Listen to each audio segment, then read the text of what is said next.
소중한 나.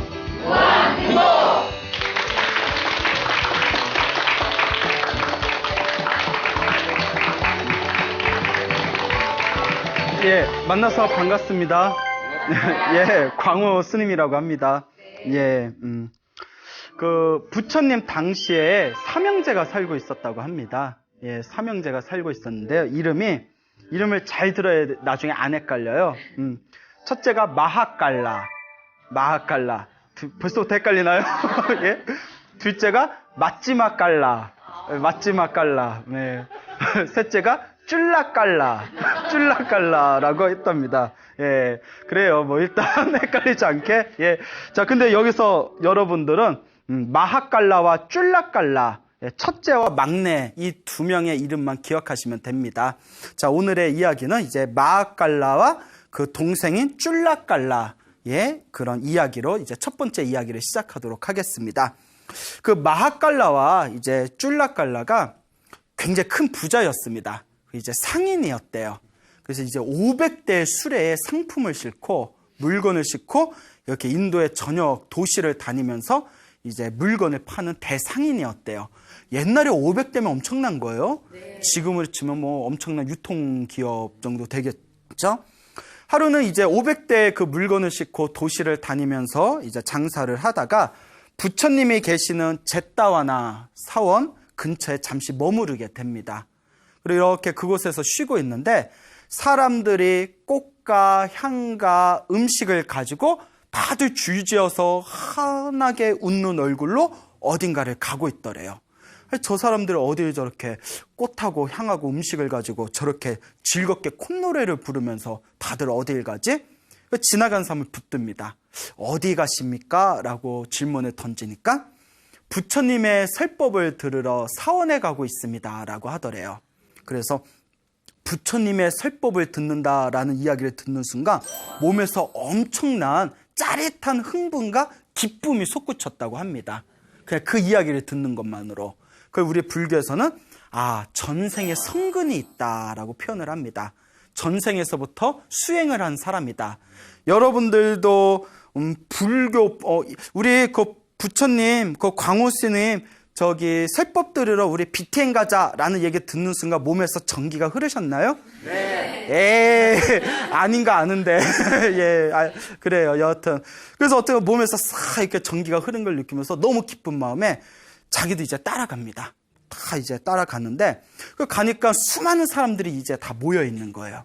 그래서 부처님께서 그 중생들의 수준에 맞춰서 그 자세하게 설법을 하는 것을 뒤에서 가만히 듣다가 마음에 아주 강렬한 믿음이 솟구치게 됩니다.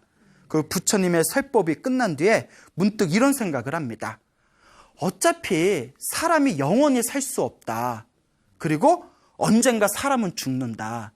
내가 죽으면 처자식이 따라오는 것도 아니고 모아둔 재산을 가져갈 수 있는 것도 아니다.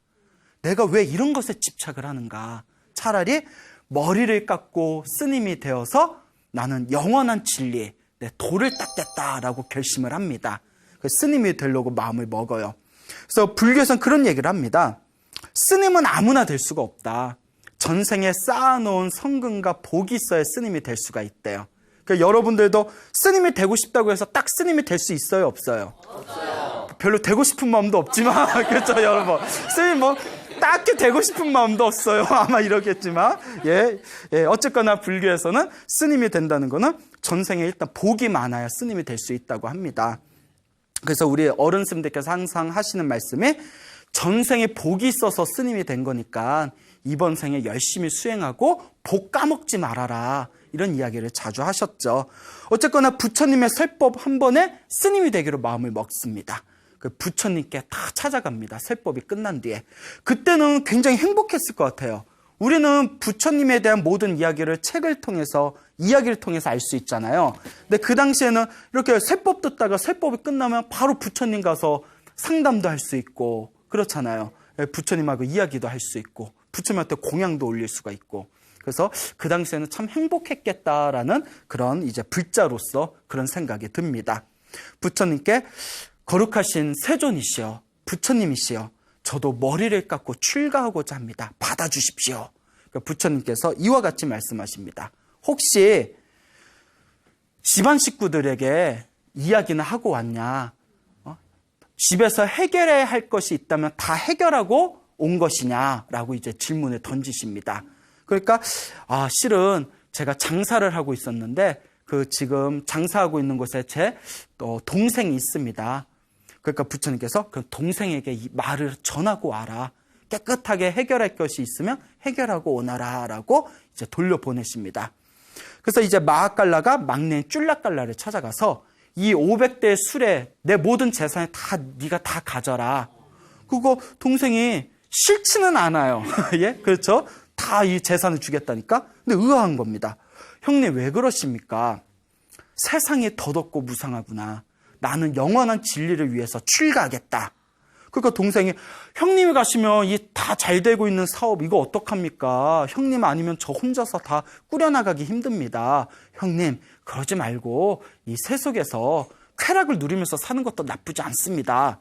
그러니까 이제 다 마하깔라 이 맏형에 모든 것이 더덥구나. 이 재산은 네가 다 가져라. 나는 이제 너에게 전해야 될 건 다 전했으니 나는 출가하겠다. 그러면서 이렇게 이야기를 합니다. 내 아내들에게 전해다오. 그대들도 각자 원하는 재산을 가지고 마음껏 떠나고 싶은데 떠나라 라고 전해다오라고 부탁을 합니다. 여기서 이제 유의할 점이 아까 삼형제라고 했지 않습니까? 막내인 쫄라깔라는 부인이 2명이 있었답니다. 네. 그리고 둘째인 마지마깔라는 부인이 4명이 있었답니다. 예. 자, 그러면 장남이 마하깔라는 부인이 몇 명 있을까요? 그렇죠. 248입니다. 예? 248. 8명의 부인이 있었답니다. 예? 어떻게 그렇게 골랐을까? 8명. 감당이 될까요? 예? 야, 여하튼. 그래서 내 8명의 부인에게 예?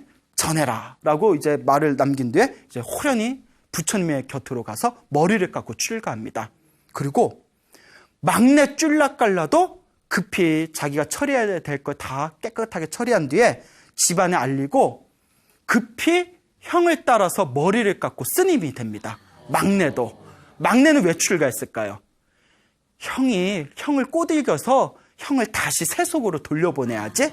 내 기회를 놀려서 뭐하러 빡빡 깎은 중이대 막 이러면서 내가 다시 세속으로 보내야지 하고 이제 같이 따라간 거예요. 그래서 옛말에 친구 따라 어디 간다? 친구 따라 강남 가고 형 따라 어디 간다? 절에 간다라는 말이 그래서 이제 생긴 게 아닌가 싶습니다. 그런 말 처음 들어보시죠? 네. 제가 만든 말이에요. 예, 그래요?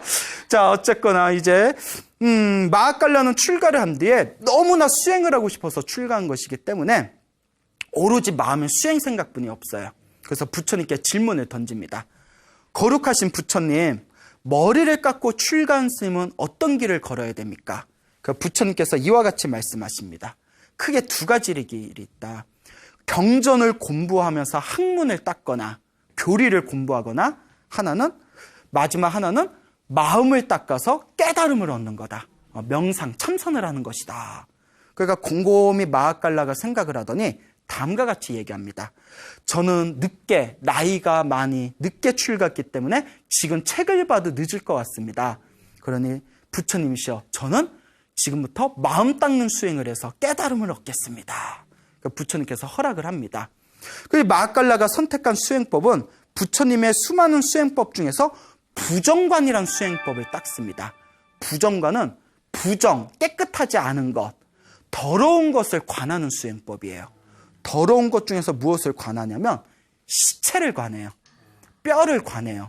그러니까 이거는 좋은 스승 밑에서 닦아야지 절대 혼자 하면 안 되는 수행입니다. 그래서 지금도 스님들이 지금 그 수행은 안 하고 있는데 부처님 당시에는 시체나 썩어가는 그런 어떤 송장이나 백골, 뼈를 바라보면서 마음을 닦는 수행법이 있었어요. 무엇인가 하니 마음의 모든 욕망과 집착을 끊어내는 수행법이에요. 우리는 항상 깨끗하고 좋은 걸 보면 갖고 싶다라든가 누리고 싶다는 생각이 들잖아요. 근데 썩어가는 시체와 더러운 것을 바라봄으로써 내 마음에서 무언가 집착하고 있는 번뇌와 갈등과 욕정을 끊어내는 수행법이 부정관 수행법입니다. 그래서 부처님 당시에는 이 부정관 수행법을 닦기 위해서 공동묘지에서 수행을 했답니다. 공동묘지에 가면 뭐가 있어요? 시체가 있잖아요. 시신이 있잖아요. 그래서 다 공동묘지에 가요. 그러면 우리 월화의 공동묘지란 말도 있지만 그 공동묘지가 우리 한국이 생각하는 공동묘지 아니에요? 이렇게 사람 무덤이 있고 이런 게 아니라 인도 당시에는 시팔림이라고 불러서 인도에서는 그걸 태우잖아요. 그러니까 시체, 송장을 이렇게 모아놨다가 때가 되면 이렇게 태우는 그런 묘지가 있었어요. 그러니까 공동묘지에 가면 땅 속에다 파묻은 게 아니라 그냥 옆에 이렇게 시체가 썩어가는 걸 볼 수가 있는 거예요. 알겠죠? 예. 그래서 그 유명한 얘기 있잖아요. 어떤 분이 인도에 가서 겐지스 강이 인도의 가장 성스러운 거기 강이라고 해서 거기 들어가서 내 여기 물 씻고 배가 터져요. 물 마셔야지 하고 갔더니 막 뼈가루가 둥둥 떠다니고 사람들이 옆에서 막 옷 빨고 있고 뭐 그랬다는 얘기가 있지 않습니까? 그러니까 그렇게 이제 시체를 태우기 위해서 시체를 모아놓은 곳이 인도의 공동묘지입니다. 그러니까 이제 시체를 관찰하는 백골을 관찰하는 부정관 수행을 하기 위해서 마하칼라스미 공동묘지에 들어갑니다. 근데 이 수행법을 왜 올바른 스승 밑에서 수행해야 되냐면 잘못하면 정신착란도 일으킬 수가 있대요. 그 공포심이라든가 어떤 혐오감 때문에. 그래서 어떻게 보면 마음의 집착을 끊는 가장 강력한 수행이지만 반드시 좋은 스승 밑에서 좋은 지도를 받으면서 수행을 해야 됩니다. 물론 여러분들 중에 그 수행을 하실 분이 있지는 않겠지만 요새는 잘 안 하는 수행입니다. 알겠죠? 자, 이제 공동묘지에 가서 다 수행을 하려고 시체를 바라봅니다. 근데 그 공동묘지를 관리하는 여인네가 있었답니다. 그 묘지를 관리하는 여인네 이름이 깔리라는 여인이었다고 합니다. 그래서 이 마하칼라 스님이 깔리에게 부탁을 합니다. 나는 부정관 수행을 하는 붓다의 제자입니다. 시체를 관찰하기 좋은 그런 손장이 들어오면 저에게 꼭 알려주시겠습니까? 부탁을 합니다. 그러니까 이 묘지인의 불심이 있었나 봐요. 스님이 수행하신 데 필요한 시체라면 제가 잘 받았다가 알려드리겠습니다. 라고 이제 이야기가 성립이 됩니다. 그 며칠이 지난 뒤에 그 도시에 굉장히 아름다운 여인이 갑자기 급사를 해버렸답니다. 그래서 급하게 공동묘지로 왔는데 시체인데도 너무 예쁘더래요. 예, 시체인데도 너무 예뻐. 시체를 보고 예쁘다는 표현이 저는 이해가 안 되지만 책에 일단 그렇게 나옵니다. 엄청 예뻤나 봐요. 딱 그 예쁜 아름다운 시체, 여인의 시체를 보고 이거다. 우리 스님한테 이 시체를 보여주면 이 부정관 수행을 하기에 딱 좋겠구나 하고 스님을 모셔옵니다. 그러니까 스님이 딱 봐요. 참 좋습니다. 그리고 머리끝에서 발끝까지 그 여인의 시체를 샅샅이 이렇게 봤대요. 남들을 보면 변태인 줄 알 거야. 예? 예? 그렇잖아요. 이렇게 막 이러면서 이렇게 봐요. 예? 싹 봤대요. 응? 머리끝에서 발끝까지. 왜 웃지? 예? 응? 그래서 이제 싹 본 뒤에 이 시체를 태울 때 저를 불러주십시오 부탁을 합니다. 그리고 이제 고요히 스님은 이렇게 명상을 하고 있다가 그 깔리라는 여인이 스님 이제 이 시체를 태울 겁니다. 어서 오시지요 라고 이야기를 합니다. 그래서 스님이 다 마하칼라 스님이 가서 그 화장대 위에서 활활 불타오르는 그 아름다웠던 여인의 몸을 가만히 관찰을 합니다. 그러니까 처음에 굉장히 아름다운 시체지만 아름다운 몸이었잖아요. 그 불길에 의해서 쪼그라들고 터지고 예? 불타서 그 뼈가 드러나고 그 흉측스럽게 변하는 그 모습을 하나하나 관찰을 합니다. 그 이와 같이 생각을 합니다. 저토록 아름다웠던 몸도 결국은 죄가 되어 사라지는구나. 그 무엇에 집착하랴. 그리고 태어나고 늙고 병들고 죽는 그 이치를 시체가 불타는 걸 보면서 여실하게 바라봅니다. 예, 가만히 바라보면서 문득 예전에 부처님께서 알려주셨던 부처님의 개송을 하나 떠오릅니다. 그 개송이 다음과 같습니다. 모든 이루어진 것들은 언젠가 흩어져서 사라진다. 끊임없이 일어났다가 사라진다. 일어나고 사라지는 이것을 고요히 하면 진정한 행복이 찾아온다. 라는 개성을 다 음미하면서 그 시체가 다 뼈만 남고 점점 재가 되는 걸 바라보면서 드디어 마음속에 모든 욕망과 번뇌가 사라진 위대한 성자 아라한이 됩니다. 아라한, 모든 번뇌가 사라진 위대한 성자라는 뜻이죠. 그래서 이제 아라한이 된 마하칼라는 드디어 그토록 자기가 원하던 삶과 죽음을 벗어난 영원한 진리를 체득하게 됩니다. 형이 마하깔라가 아라한이 된 이 와중에서도 우리의 동생 쭌라깔라는 정신을 못 차리고 있습니다. 어떻게 해야 형을 다시 돌려보낼까? 그러니까 절에 오니까 재미가 있어요, 없어요? 수행할 생각도 없지. 예? 그렇죠. 뭐 놀지도 못하게 하지. 예? 맨날 알아들을 수 없는 막 경전 읽으라고 하지. 예? 명상시킨다고 앉혀놓고 병만 보라고 하지. 그냥 돌아버리겠는 거예요. 내가 여기 왜 있지? 예? 그러니까 이제 하여튼 절에서도 이제 문제아가 됩니다. 쭌라깔라 스님이. 하루는 이제 부처님께서 아라한이 된 마하깔라 스님과 그 동생이 말썽꾸러기 쭌라깔라 스님과 그리고 수많은 스님들을 데리고 이제 유행을 나갑니다. 만행을 나가세요. 그러다가 우연히 마하깔라 스님과 쭌라깔라 스님의 옛날 고향이었던 숲 근처에서 잠시 머무르게 됩니다. 이 소식이 고향집에 알려지게 되니까 난리가 난 거예요.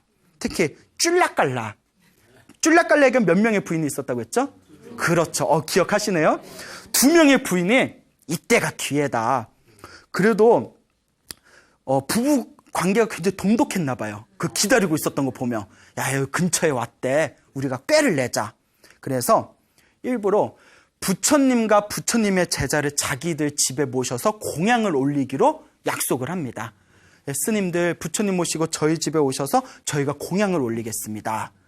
그리고 이제 부처님과 스님들이 오실 자리를 다 이렇게 자리를 배열을 다 바꿔놔요. 불교에서는 좌차라고 해가지고 좌차, 앉는 차례가 있어요. 부처님을 첫째로 해서 먼저 출간 순서대로 앉거든요. 근데 이 좌차를 이렇게 다 헝클어뜨립니다. 스님들 관계에서는 그 좌차를 엉터리로 배열하면 굉장히 예의 어긋나는 거예요. 모르고 하면 그럴 수도 있지만. 그래서 부처님 규칙에는 혹시 신도가 좌차를 모를 수 있으니까 공양 가기 전에 대표로 스님 한 분을 먼저 보내서 그 자리 배열을 시키는 게 부처님의 규칙입니다. 신도가 모를 수도 있으니까 먼저 가서 한번 살펴봐라. 근데 부처님께서 쭌라깔라 집에 누구를 보냈을까요? 쭌라깔라를 보냅니다. 예? 쭌라깔라 집에 쭌라깔라를 보내요. 쭌라깔라요. 거기 가서 집에 스님들의 앉을 차례 자리 배치가 잘 됐는지 살펴보고 오너라. 그 이제 쭌라깔라가 이제 집에 갑니다. 부인이 2명이 있어요. 우리가 이걸 가리켜서 고양이에게 무엇을 맡기는구나, 생선을 맡기는구나 라고 이야기를 하죠. 딱 갔더니 자리 배열이 뭐 엉망으로 돼 있는 거예요. 그러니까 이제 비록 부인이지만 이제 스님과 신도지 않습니까?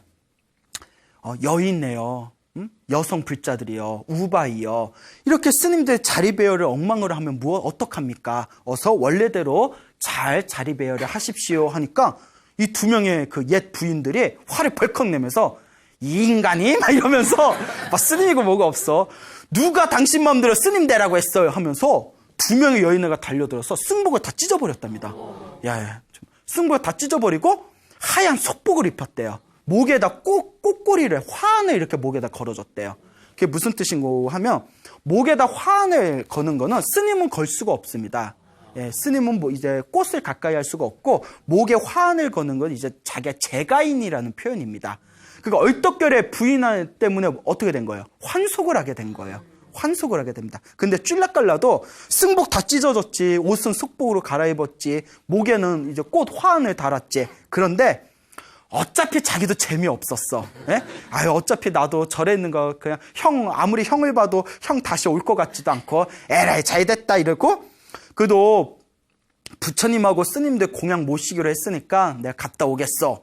그 이제 부처님하고 스님한테 가서 다 절을 올리면서 부처님, 그리고 스님들 이렇게 공양 준비 다 됐으니 어서 가시지요 하는 거예요. 그러니까 스님들이 보고 갈 때는 스님이었는데 올 때는 뭘로 왔어요? 속인으로 온 거예요. 그러니까 참 어이가 없죠. 어쨌거나 이제 우리 부처님도 멘탈이 강하신 분이기 때문에 그냥 가셔서 아무렇지도 않은 듯 공양을 맛있게 드십니다. 그리고 이제 쭌라깔라는 거기에 그대로 남고 이제 부처님이 제자들과 함께 다시 숲으로 돌아가십니다. 이 소식이 마하깔라 스님의 집안에도 알려져요. 그러니까 마하깔라 스님의 집안에도 부부관계가 돈독했나 봐요. 8명의 부인이 아직도 살고 있었답니다. 우리도 그 방법을 쓰자. 남편을 다시 되찾자. 우리 8명이 힘을 합치면, 야, 2명이서도 저렇게 데렸는데 8명이면 거뜬하다. 야, 한 방이야. 막 이러면서 이제 8명의 이 부인이 꾀를 냅니다. 그래서 공양을 다 준비하고 부처님과 스님들께 몇월 며칠 몇 시에 공양을 올리겠습니다. 꼭 와주십시오 부탁을 합니다. 그러니까 원래 또 부처님의 규칙대로 자리 배열이 잘 됐는지 스님을 보내야 되잖아요. 이번에는 다른 스님이 갑니다. 이번에는 다른 스님이 딱 가니까 8명의 부인들이 마하칼라 스님이 안 왔네 하고 실망을 느낍니다. 근데 어쨌거나 이제 작전은 1단계 작전은 이제 실패를 했지만 어쨌거나 스님들을 부처님과 함께 모셔놓고 공양을 올립니다.